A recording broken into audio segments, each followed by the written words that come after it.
Flood issues from the other day from the other video that we had, and we're in the process of getting it all cleaned up. Jesse from ProClean is doing this project. He's still on it. As you can see, he's got he's got a contained area so as that we don't have more problems.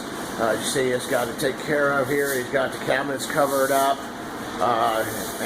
So they've had to literally rip out all of the drywall all the way down in through here, as well as the insulation, and so they got all that taken care of.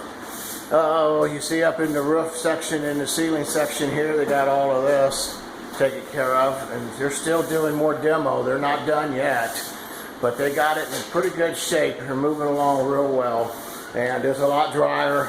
Maybe it looks like a mess, but it sure is much better than what it was.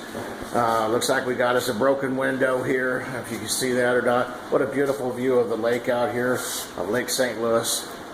So anyway, just wanted to take some pictures of it, and we want to thank Jesse from ProClean for helping us out on this project.